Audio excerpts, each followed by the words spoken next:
வணக்கம். இந்த வீடியோவில் பார்த்தீங்கன்னா 9ஆம் வகுப்பு தமிழ் பழைய புக்கில் இயல் 8க்கு உண்டான கொஸ்டின் அண்ட் ஆன்சர் தான் நம்ம பார்க்க போகிறோம். வீடியோவை கொஞ்சம் கூட ஸ்கிப் பண்ணாமல் முழுமையாக பாருங்கள், கட்டாயம் உங்களுக்கு ஹெல்ப்ஃபுல்லாக இருக்கும். அதே மாதிரி நம்மளுடைய சேனலில் online test Tamil online test daily ஒரு 50 கொஸ்டின் இல்லை 100 கொஸ்டின் எடுத்துகிட்டு லைவ் டெஸ்ட்டு வைக்கலாம் அப்படின்னு சொல்லி ஒரு பிளானில் இருக்கிறோம். ஸோ அதுக்கு ஆமாம் லைவ் டெஸ்ட் வேணும் அப்படின்னா கீழே கமெண்ட் பண்ணுங்கள். ஸோ எப்போத்துலேருந்து ஸ்டார்ட் பண்ணலாம் அப்படின்னு நீங்கள் சொல்லிட்டீங்கன்னா கூட அது நம்ம கண்டினியூ பண்ணிக்கலாம். சரிங்களா? சரி, வாங்க இதில் இருக்கக்கூடிய கொஸ்டின் ஆன்சர் பார்ப்போம். இறைமகனாகிய இயேசு பெருமான் டேஸில் மரியன்னைக்கு மகனாக பிறந்தார் அப்படின்றாங்க. பெத்தலகேமில் தான் பிறந்திருப்பாங்க. குழந்தை இயேசுவை ஏரோதோ மன்னனின் கொடுமையிலிருந்து காப்பாற்றும் பொருட்டு தந்தையாகிய சோசப்பும் தாய் மரியன்னையும் குழந்தையோடு எங்கே சென்றார்கள் அப்படின்றாங்க. எகிப்துக்கு போகிறாங்களாம். ஏரோதோவின் இறப்பிற்கு பின்னர் அவர் டேஸுக்கு பக்கத்திலுள்ள நசரேருக்கு சென்றார் அப்படின்னாங்க. இஸ்ரேல். சரிங்களா? ஸோ இப்போ அந்த பாலஸ்தீன் இஸ்ரேல் பிரச்சனை இல்லையா? ஸோ அங்கே இயேசு யூத காட்டிலிருந்து புனித யோவான் என்னும் திருமுழுக்கு பெற்றார் அப்படின்னு சொல்கிறாங்க. இயேசு எத்தனை சீடர்களை கொண்டிருந்தார்னா 12 சீடர்களை கொண்டிருந்தார். பொறாமை கொண்டவர்களின் சூழ்ச்சியில் சிக்கிய யூதாசு என்னும் சீடர் இயேசுவை காட்டி கொடுத்தார். இது கேட்கலாம், யார் இயேசுவை காட்டி கொடுத்தது அப்படின்னா யூதாசு.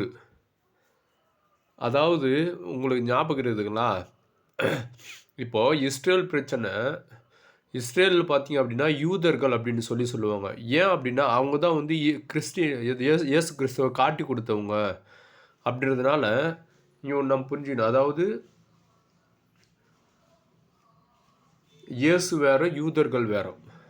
சரிங்களா? அதாவது இயேசு ப்ளஸ் சிம்பிள் வச்சுருப்பாங்க. யூதர்கள் பார்த்தீங்க அப்படின்னா இது மாதிரி ஒரு சிம்பிள் இருக்கும், இது மாதிரி போட்டு வச்சுருப்பாங்க. சரிங்களா? யூதர்கள் வேறு. இதில் அதனால தான் பார்த்தீங்கன்னா இயேசுக்கும் யூதருக்கும் 2 பேருக்கு ஆகாது. சரிங்களா? ஸோ அதான் காட்டி கொடுத்தது யார் அப்படின்னா யூதாசு. அடுத்து போகும். இயேசு யுதேய மரபுகளை மீறினார் என பொய்க்குற்றஞ்சாட்டி பிலாத்து மன்னன் மரண தண்டனை விதித்தார் அப்படின்னு சொல்கிறாங்க. கொலையாளிகள் இயேசுவின் தோள்களில் சிலுவையினை சுமந்து துன்புறுத்தி எங்கே கொண்டு போகிறாங்க அப்படின்னா கல்வாரி மலைக்கு கொண்டு சென்றனர். கல்வாரி மலைக்கு கொண்டு சென்றனர். இது கொஞ்சம் பார்த்துங்க. அந்த மரண தண்டனை கொடுத்தது யார் அப்படின்னா பிலாத்து மன்னன். காட்டி கொடுத்தது யார் அப்படின்னா யூதாசு. அதே மாதிரி எங்கே கூட்டுட்டு போகிறாங்க அப்படின்னு பார்த்தோன்னா கல்வாரி மலை. ஈண்டினான் புகழ்வதென்ன எம்பெருமான் திருமேனி தீண்டினார் சிலுவையோடு சேர்ந்தினார் செங்கையிலும் காண்டகுசே வடியிலும் வெவ்விருப்பாணி கடாவினர் நீண்ட சிலுவை எடுத்து நிறுத்தினர் நிலக்கீண்டு. ஸோ இந்த பாடல் அடி பார்த்தீங்கன்னா ரச்சனை யாத்திரகம் எச்சிய கிருட்டின பிள்ளை பாடியிருக்கிறாங்க. ரச்சனை யாத்திரகம் எச்சிய கிருட்டின பிள்ளை. இயேசு அப்படின்னு பார்த்ததுமே நம்மளுக்கு மனசு எப்படி போவோம்? ஃபர்ஸ்ட் ஆப்ஷன் பாருங்களேன், தேம்பாவணி வீரமாமுனி ஒரே போடு அப்படின்னு போட்டுருவோம். தப்பு. சரிங்களா? அதே மாதிரி இங்கே 3 கொஸ்டின் இருக்குது. தேம்பாவணியை இயற்றியவர் யார்? வீரமாமுனிவர். ரச்சனை யாத்திரகத்தை இயற்றியவர் யார்? எச்சிய கிருட்டின பிள்ளை.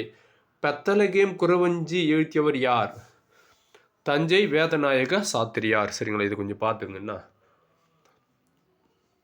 ஸோ பொதுவாக இதெல்லாம் பார்த்தீங்கன்னா இந்த அடிகள் கேட்கறது இல்லை. ஒரே ஒரு முறை மட்டும் சீரா புராணத்துலேருந்து ஒரு கொஸ்டின் கேட்டிருந்தாங்க. நன்று என்று சொல்லி வென்றது வேங்கை அப்படின்னு சொல்லி ஒரு லைன் கொடுத்தாங்க. அதான் எப்படி சொல்கிறது, அவர்கிட்ட நபிகள் நாயகர்கிட்ட நன்றி நான் போயிட்டு வரேன்னு சொல்லிச்சான். வேங்கை எது புலி அப்படின்னு சொல்லி ஒரு கேள்வி மட்டும் ஒரு முறை கேட்டிருந்தாங்க. சரிங்களா? ஸோ அதை பார்த்துக்குங்க. அது வரும்போது நான் சொல்கிறேன். இன்னும் அது வரலன்னு நினைக்கிறேன். சரி, அப்புறம் நம்ம இன்னும் பார்க்கல. ஒரு வேளை அது வந்ததுன்னா நான் உங்களுக்கு சொல்கிறேன். மண்டிரண்டு திருடரையும் வலதுபுறம் இடதுபுறம் சற்றமுடு குருசேற்றி கொலைமாக்கள் செயலொழிய சொட்டமறை திருவசனம் துலக்கமுற சுருதி முதல் குற்றவாளிகளோடு நடுநின்றார் குருசுமிசை அப்படின்னு சொல்கிறாங்க. ஸோ இது வந்து பார்த்தீங்கன்னா ரட்சணை யாத்திரிகம் எச்சிய கிருட்டின பிள்ளை.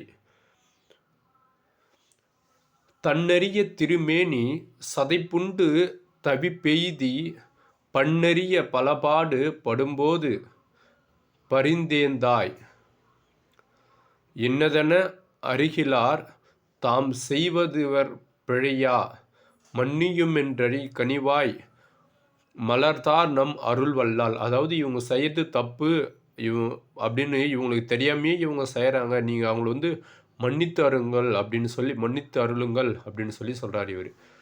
ரட்சணை யாத்திரிகம் எச்சிய கிருட்டின பிள்ளை. இதுவும் இத்தகைய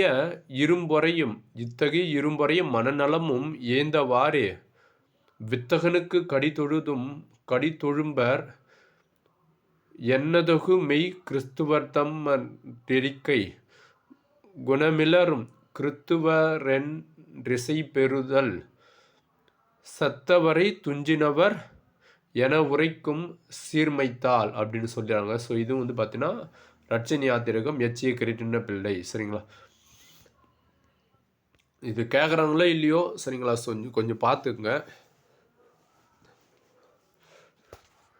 இதுவும் வந்து அவ்வளோ ரொம்ப சொல்லிக்கிற மாதிரி இல்லை. மாண்டும் வதைப்புண்டு அப்படின்னு சொல்கிறாங்க.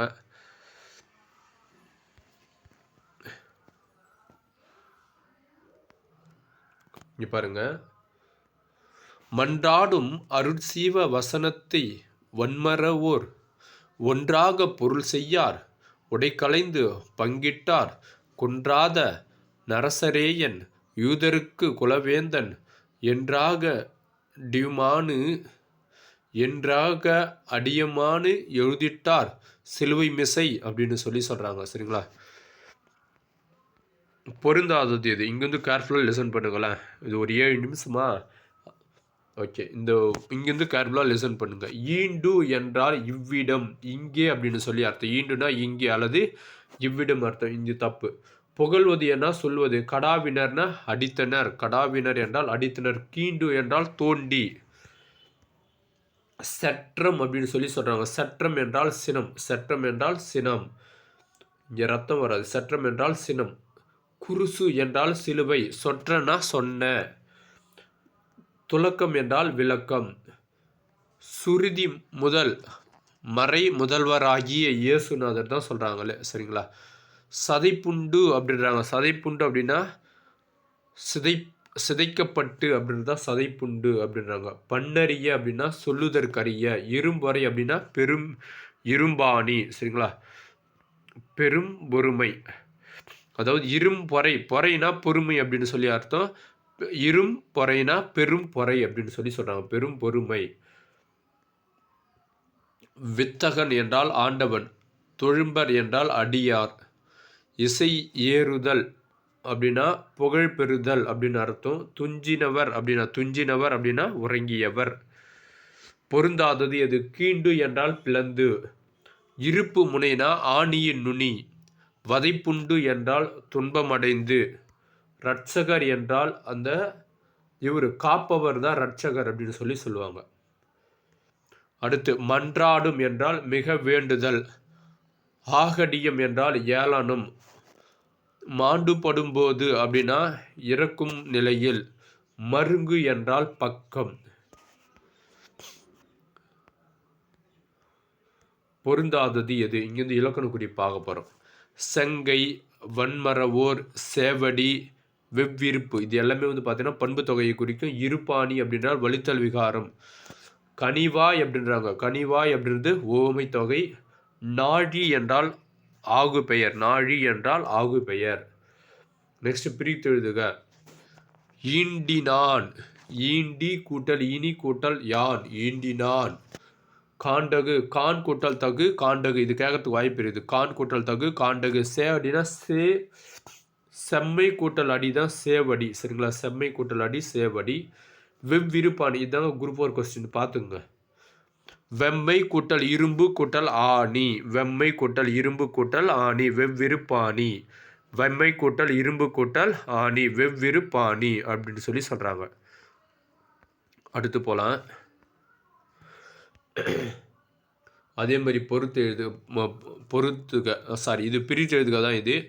மட்டிரண்டு அப்படின்னால் மற்று கூட்டல் 2 மட்டிரண்டு. குரு சேற்றினா குருசு கூட்டல் ஏற்றி குரு சேற்றி. தன்னறிய தன் கூட்டல் அறிய தன்னறிய இது வராது. தவிப்பெய்தன் தவிப்பு கூட்டல் எழுதி. பொருந்தாதது எது? இத்தகைய ஈ கூட்டல் தகைய இத்தகைய. என்றா கடியமான் அப்படின்னு என்று கூட்டல் ஆகடியம் கூட்டல் ஆன. என்றாகடியமான அப்படின்றது என்று கூட்டல் ஆகடியம் கூட்டல் ஆன. இருப்பு முளை அப்படின்றாங்க. இருப்பு முளை அப்படின்றது இரும்பு கூட்டல் முளை. ஈவிரன் அதாவது ஈண்டிவரே ஈண்டிவரே ஈண்டு கூட்டல் இவரே. இந்த வார்த்தைகளெல்லாம் ஒரு மாதிரியாக தான் இருக்குது. ஏன்னா கிறித்துவ நூல் இல்லையா, ஸோ அதனால அது ஒரு மாதிரியாக இருக்குது. அடுத்து ரட்சணை யாத்திரைக்கும் என்ற நூலின் ஆசிரியர் யார்? எச்சனை கிருஷ்ணா பிள்ளை. பல முறை கேட்டிருந்த கொஸ்டின், பல முறை இந்த கொஸ்டின் கேட்டுருக்கிறாங்க டிஎன்பிசியில். ரட்சணை யாத்திரைக்கும் என்ற நூலின் ஆசிரியர் எச்சிய கிருஷ்ண பிள்ளை எந்த மாவட்டத்தில் உள்ள கரையிருப்பு என்னும் ஊரில் பிறந்தார்ன்றாங்க. திருநெல்வேலி மாவட்டம் கரையிருப்பு அப்படின்ற இடத்துல பிறந்திருக்கிறாங்க. இவர் வந்து பார்த்தீங்கன்னா 1827 பிறந்து 1900 இறந்துருக்கிறாங்க. எச்சிய கிருஷ்ண பிள்ளை அவர்களுடைய அப்பா அம்மா பேர் வந்து பார்த்தீங்கன்னா சங்கர நாராயணர் மற்றும் தேவநாயகி அம்மாள். எச்சிய கிருஷ்ண பிள்ளை அவர்களின் பெற்றோர் சங்கர நாராயணர் மற்றும் தேவகி அம்மாள். அவர்கள் வாழ்ந்த ஊர் எது அப்படின்னா ரெட்டியாப்பட்டி. ரெட்டியாப்பட்டி. ஆனால் அவர் என்ன சொல்கிறாங்க, கரையிருப்பு அப்படின்னு சொல்லியிருந்தாங்க. இந்த கூற்று யாருடையது அப்படின்னாங்க, தந்தையிடம் தமிழ் இலக்கணத்தையும் மாணிக்க வாசக தேவரிடம் இலக்கணங்களையும் பிளவன சோதிரிடம் வடமொழியும் கற்றார். சாயர்புரம் பள்ளியில் தமிழ் ஆசிரியராக பணியாற்றியவர் யார் அப்படின்னா எச்சிய கிருஷ்ண பிள்ளை. கதிரை வேலர்னா திருவிக்கா. சரிங்களா? அதே மாதிரி மாணிக்க வாசக தேவர்கிட்ட இலக்கணம் அப்படின்னா எச்சிய கிருஷ்ண பிள்ளை. அதே மாதிரி பலவன சோதிரிடம் வடமொழி கற்றவரும் எச்சிய கிருஷ்ண பிள்ளை தான். ரட்சணிய சமய நிர்ணயம், ரட்சணிய மனோகரம், ரட்சணிய குரல் ஆகிய நூல்களின் ஆசிரியர் யார் அப்படின்னா எச்சிய கிருஷ்ண பிள்ளை. கிறித்துவ கம்பர் என புகழப்படும் பெருங்காவியர். ஸோ இது ரொம்ப முக்கியம், பல முறை இந்த கொஸ்டின் கேட்டிருக்கிறாங்க. ரட்சணை யாத்திரகம் என்பதன் பொருள் என்ன அப்படின்னாங்க, உயிர் தன்னை காக்க வேண்டி இறைவனை நோக்கி சொல்லும் பயணம் என்பது. ஆன்மா ஈடேற்றத்தை விரும்புவர் என்பதும் பொருந்தும் அப்படின்னு சொல்கிறாங்க. டேஸ் என்னும் புகழ்பெற்ற ஆங்கில நூலாசிரியர் இயற்றிய பில்கிரிம்ஸ் ப்ரோக்ரஸ் என்னும் நூலை தழுவி ஹென்றி ஆல்பர்ட் கிருட்டினார் வழிநூலாக தமிழில் ரட்டனை யாத்திரிகம் என்னும் பேரில் இயற்றினார் அப்படின்னாங்க. ஜான் பன்யன் தான் வந்த பில்கிரிம்ஸ் ப்ரோக்ரஸ் அப்படின்றது அதை தழுவி தான் இவர் எழுதியிருக்கிறார். எதைய? இந்த ரட்சணை யாத்திரகத்தை. ரட்சணை யாத்திரக அதாவது எச்சிய கிருட்டின பிள்ளை. இதில் HA என்பதன் விரிவாக்கம் என்ன அப்படின்றாங்க, ஹென்றி ஆல்பர்ட் கிருட்டின பிள்ளை. மனித குலத்தின் உழைப்பின் மேன்மையை பயன் வடிவில் மக்களுக்கெல்லாம் ஒன்று கூடி துய்த்து இன்புறுகின்ற இணையில்லாத திருநாள்தான் பொங்கல் திருவிழா அப்படின்னு சொல்கிறாங்க. பகைமகளை பக்குவமாய் வழி அனுப்பிவிட்டு வளர்ச்சிக்கு வளமை கூட்டம் புது வரவுகளுக்கு மலர்ச்சியோடு மக்கள் தம் மனதால் வரவேற்று இசைத்திடும் வண்ண திருநாள் பொங்கல் திருவிழா. உலகில் உயரிய வாழ்வுக்கு அச்சாணியாக மூல ஒளியாய் திகழ்கின்ற எழுகதிரை போன்றி வணங்குகின்ற உயிர்ப்புள்ள திருநாள் தான் பொங்கல் திருவிழா. பழையன கடிதலும் புதியன புகுதலும் வழுவல கால வகையின் ஆணை என்னும் பாடலை எந்த திருநாளில் குறிப்பிடுகிறார்கள் அப்படின்னா போகி திருநாளில் சொல்லுவாங்க. இந்த அடியை சொன்னது யார் அப்படின்னா நன்னூலார் சொல்லியிருப்பார். நெக்ஸ்ட் பாருங்க, காயுடை நெல்லோடு கரும்பு அமைத்து கட்டி அரிசி அவள் அமைத்து வாயுடை மறையவர் மந்திரத்தால் அப்படின்றது யாரை வணங்குகிறேன் அப்படின்னா ஆண்டாள் வந்து இந்த பாடல் வரியின் ஆசிரியர் வந்து ஆண்டாள். சரிங்களா? காயுடை நெல்லோடு கரும்பு அமைத்து, நெல் கரும்பு இதெல்லாம் போட்டு அமைத்து, கட்டி அரிசி அவல் அமைத்து, வாயுடைய மறையவர் மந்திரத்தால் அப்படின்னு சொல்லி சொல்கிறாங்க. ஆண்டாள் ஆந்திரா, கருநாடகா ஆகிய மாநிலங்களிலும் மகர சங்கராந்தி எனவும், ஜப்பான், ஜாவா முதலிய நாடுகளில் அறுவடை திருவிழா எனவும் கொண்டாடப்படும் விழா எதுனா பொங்கல் திருவிழா. இங்கே ஒரு உண்மையை சொல்கிறேன். ஆக்சுவலாக வந்து நம்மளுடைய தமிழ்நாட்டில் கூட வந்து பார்த்தீங்க அப்படின்னா 1967க்கு முன்னாடி வரைக்கும் பொங்கல் திருவிழாவை என்னான்னு சொல்லியிருந்தாங்கன்னா மகா சங்கராந்தின்னு தான் சொல்லியிருந்தாங்க. சரிங்களா? மகா சங்கராந்தி அப்படின்னு தான் சொல்லியிருப்பாங்க. 1967க்கு பிறகு தான் பொங்கல் அப்படின்ற ஒரு பேர், நமக்கு உண்டான தமிழ் பேர் வேணும் அப்படின்றதுனால பொங்கல் அப்படின்னு சொல்லி அந்த பெயரை மாற்றிருப்பாங்க. இது ஞாபகம் வச்சுங்க. அடுத்து, நேர்மை என்னும் துணைப்பாட கதைகளின் எந்த நூலிலிருந்து எடுக்கப்பட்டுள்ளது அப்படின்றாங்க. ஆழிவே ராமசாமி நல்லொழுக்க கதைகளிலிருந்து இது எடுத்துருக்கிறாங்களாம்.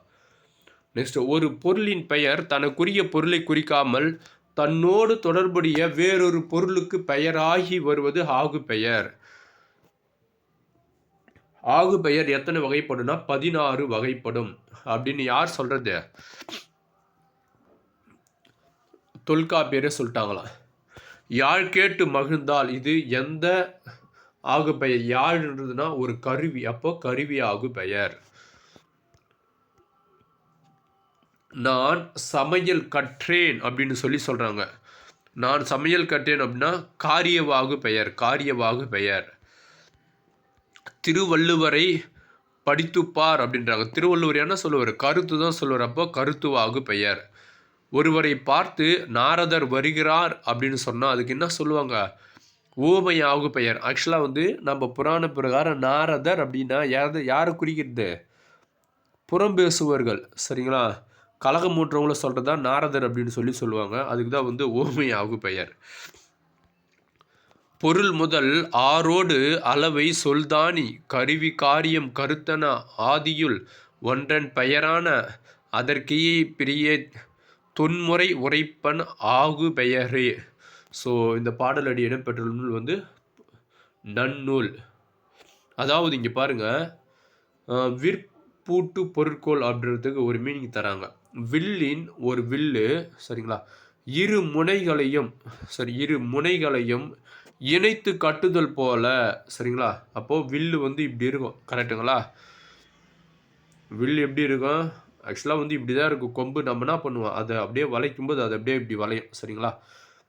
இப்படி வரும்னு வச்சுக்கோங்களேன். வில்லு இரு முனைகளையும் இணைத்து என்ன பண்ணுறாங்க? கட்டுதல் போல.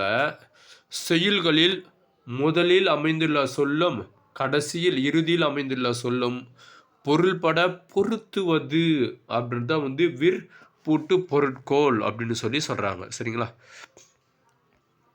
அப்போ இங்கே என்ன சொல்லுவாங்கன்னா, இந்த வில்லு இதெல்லாம் சொல்ல மாட்டாங்க. சரிங்களா? எங்கேருந்து வருதா இங்கே பாருங்க. செய்யுளில் முதலில் அமைந்துள்ள சொல்லும் இறுதியில் அமைந்துள்ள சொல்லும் பொருள்பட பொருத்துவது எது அப்படின்னு சொல்லி தான் கேட்பாங்க. அதான் வந்து விற்பூட்டு பொருட்கோள். அதுக்கு எடுத்துக்காட்டு என்ன சொல்கிறாங்க அப்படின்னு பார்த்தீங்கன்னா, இந்த விற்பூட்டு பொருட்கோளுக்கு நெருநல் உள்ளவன் ஒருவன் வருண் இன்றில்லை என்னும் பெருமை உடையது இவ்வுலகு. நெருநல் உளன் ஒருவன் இன்றில்லை என்னும் பெருமை உடையது உலகு. அதாவது நேற்று இருந்தவன் இன்னைக்கு இல்லை அப்படின்ற பெருமை உடையது இந்த உலகு அப்படின்னு சொல்லியிருப்பாங்க. சரிங்களா? நெக்ஸ்ட்டு, ஊஞ்சலின் நடுகின்ற கயிறு முன்னும் பின்னும். ஊஞ்சல் கட்டி வச்சுக்கிறாங்க, ஊஞ்சல். சரிங்களா? ஊஞ்சல் இது என்ன பண்ணுது? இது முன்னும் பின்னும் போய் வருதான். சரிங்களா? முன்னும் பின்னும் சென்று வருவது போல செய்யுளில் நடுவில் அமைந்திருக்கும் சொல்லின் முதலிலும் இறுதியிலும் அமைந்திருக்கும் சொல்குடன் பொருந்தி பொருளை தருவது எது அப்படின்னா தாப்பிசை பொருட்கோள் அப்படின்னு சொல்கிறாங்க. இறந்தார் அணையர் சினத்தை துறந்தார் துணை. சரிங்களா? ஸோ இதுக்கெல்லாம் நான் நேற்றே ஒரு ஷார்ட்கட்டு சொல்லிட்டு வந்தேன். என் வீடியோ பார்த்தவங்களுக்கு தெரிஞ்சிருக்கும். ஸோ எப்படி சொல்கிறது? இறந்தார் அதாவது உலகத்தில் பிறந்துட்டாங்க அப்படின்னா இறக்கிறது அப்படின்றது கட்டாயம் இருக்குது. சரிங்களா? ஸோ தப்பவே முடியாது, யாரையுமே தப்பவே முடியாது. அப்போ அதுக்கு தாப்பிசை பொருட்கோள். சரிங்களா? இதுதான் நேற்று நான் சொல்லியிருந்தேன். அடுத்து பாருங்கள், பாம்பு புற்றில் தலை வைத்து நுழையும் போது தலை மேலாகவும் உடல் அடுத்தாகவும் செல்வது போல செயலில் இறுதியில் இருந்த சொற்களை எடுத்து முதலில் வைத்து கூட்டி பொருள் கொள்வது அலைமறி பாப்பு பொருட்கோள். பாம்புக்கு இன்னொரு பேர் தான் பாப்பு. சரிங்களா? இங்கே பாருங்க, இங்கே கீழே கொடுத்துருப்பாங்க. அலைனா புற்றுவான், பாப்புனா பாம்பு. சரிங்களா? அதுக்கு எடுத்துக்காட்டுன்னா சொல்கிறாங்கன்னா இவ்வளோ பெருசு குத்து வச்சுக்கிறாங்களே. சரி, ஓகே. தாழ்ந்த உணர்வினராய் தாளுடைந்து. ஸோ வேணாம், இந்த இது மட்டும் பார்த்துங்க, இது அவ்வளோ கேட்கறதுக்கு வாய்ப்பு கிடையாது. சரிங்களா? செயலில் பல அடிகளிலும் கூறப்பட்டுள்ள சொற்களை பொருளுக்கு ஏற்ப கூட்டி பொருள் கொள்வது இது ஈஸி. கொண்டு கூட்டு பொருட்கோள் எங்கெங்கே இருக்குதுல மொத்தம் ஒன்றா சேர்த்து கொண்டு கூட்டு பொருட்கோள். கட்டி கரும்பு கசக்கும் அதாவது மிக கனிந்து அப்படின்னு சொல்லி இந்த பாட்டு சொல்லியிருக்கிறாங்க. நம்மளுக்கு அந்த இது கொடுத்தாங்கன்னா தான் ரொம்ப முக்கியமாக படிக்கணும். எது திருக்குறள் கொடுத்தாங்கன்னா தான். மற்றபடி பெரிய பாட்டெல்லாம் கொடுத்தா கேட்க மாட்டாங்க. அதனால் கவலை இல்லை. செயலில் எல்லா அடிகளையும் முன்பின்னாக மாற்றி பொருள் கொண்டாலும் பொருளும் ஓசையும் சிதையாமல் வருவது அடிமறி மாற்று பொருட்கோள் அப்படின்னு சொல்லி சொல்கிறாங்க. பொருந்தாதது எது? உரிய பொருளை தேர்ந்தெடுத்து எழுதுக. கொண்டல் அப்படின்னா மேகம். சரிங்களா? கொண்டல் என்றால் மேகம். உரிய பொருள்களை தேர்ந்தெடுத்து எழுதுக. ஆகுலம் என்றால் வருத்தம். ஆகுலம் என்றால் வருத்தம். அதே மாதிரி தாமம் என்றால் ஆடை. உரிய பொருளை தேர்ந்தெடுத்து எழுதுக அப்படின்னு சொல்லி சொல்கிறாங்க. பொருந்தாதது எது? உரிய பொருளை தேர்ந்தெடு அப்படின்னா தாமம் என்றால் ஆடை. இது கொஞ்சம் பொருள் மீனிங்கும் ஏதோ மாறுற மாதிரி இருக்குது, பார்ப்போம். கொண்டல் மேகம், ஆகுலம்னா வருத்தம், தாமம் என்றால் ஆடை அப்படின்னு சொல்லி சொல்கிறாங்க.